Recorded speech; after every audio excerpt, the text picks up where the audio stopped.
வீட்டில் இருக்க பொருளை வச்சு சிம்பிளாக திருநெல்வேலி அல்வா டேஸ்ட்டில் ஒரு அல்வா செஞ்சால் எப்படி இருக்கும், எப்படி செய்யலான்னு பார்க்கலாம் வாங்க. அதுக்கு நான் 3 உருளைக்கிழங்கு எடுத்து பாதியாக கட் பண்ணி குக்கரில் 2 விசில் விட்டு எடுத்துக்கிறேன். உருளைக்கிழங்கு நல்லா வெந்தது தோலை உரிச்சிட்டு நம்ம ஒரு மிக்சி ஜாரில் சேர்த்து நல்லா நைஸாக பேஸ்ட் மாதிரி அரைச்சிக்கலாம்.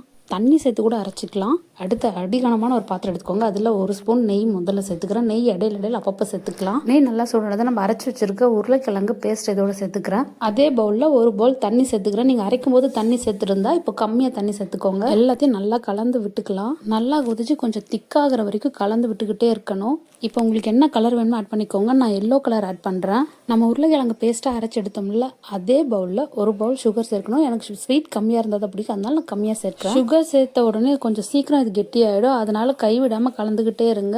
இடையில நான் நெய் ஆட் பண்ணிக்கிறேன். இப்போ 1 ஸ்பூன் நெய் போடுறேன். ஸ்டவ்வை லோ ஃப்ளேமில் வச்சுட்டு இதுக்கு மேலே கலர் ஆரம்பிக்கணும், இல்லைன்னா அடி பிடிச்சிடும்.